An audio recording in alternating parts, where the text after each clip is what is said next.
with more with Chris Crawford from Glee, who is not just on Glee, he's also an avid writer. And you just came out with your first children's book, The Land of Stories. I did. And it picks up where a lot of fairy tales leave off. Tell us a little more about it. Well, as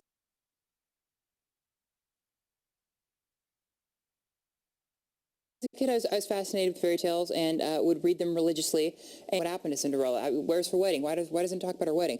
You know, things like that. And I really just wanted the stories to continue. So I did that with this book. Yeah, so after Happily Ever After, you pick it up, but then some of the characters are like evil now, right? Like Little Red Riding Hood or Goldilocks, or they're enemies. They're definitely in a bit of a catfight. Yeah, Little Red Riding Hood is now a queen because there's this big revolution called the Crawl Revolution, which stood for Citizens' Riots Against Wolf Liberty.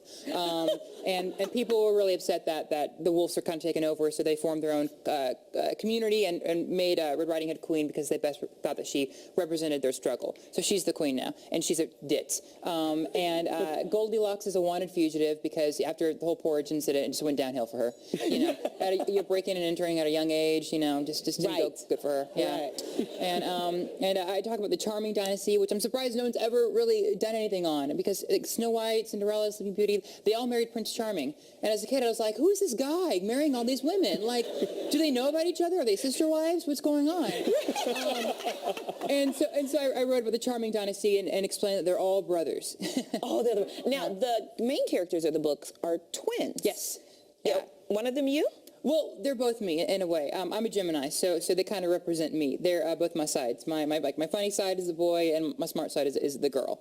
So yeah, they're kind of me throughout the book. Yeah. Wow. And where do you find time for all of this? You're still doing Glee. This is what you do on your off time in the trailer? Yeah, I don't sleep very much, but pretty much, yeah. And it's crazy because I wrote this when we were on a world tour, so I was constantly in the hotel room, on the plane, in the car, at my computer.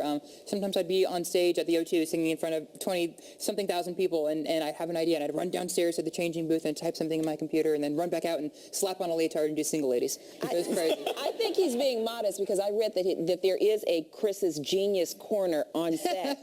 Did I not read that right? Yes. Well, I would never call it that. I call it Chris's corner of craziness. But yeah, no, I kind of, whenever I go on set, I kind of set myself up somewhere and just have my computer and go at it in between scenes. Yeah. And there's going to be 3 of these books, a trilogy? Well, so far there's going to be 2, but we'll see. If there's an audience for it, I think I could always write more. I think you got an audience for it, right? Yeah. I think so. So, I'm known, Chris, you don't know me, but I'm going to tell you a little bit about me. I'm known to sing a tune or two, and I'm known to, when I interview people who can sing, because Ryan doesn't like me to sing, to ask them to sing. And so I'm wondering, what's your favorite song? I'll sing it with you. Oh, right now, like, do you like Call Me Maybe?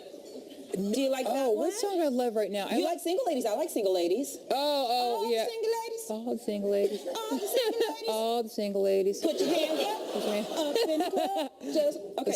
What are the lyrics? Up in the club, just broke up. But you can't sing them. You got to sing them. Up in the club, just broke up, doing my own little thing. It's really Shakespearean, those lyrics. Yeah. Yeah. Right?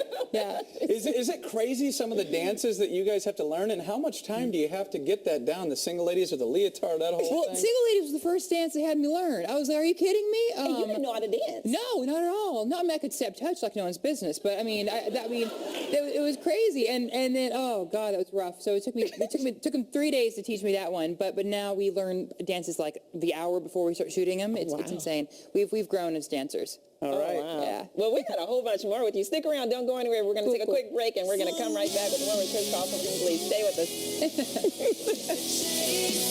us.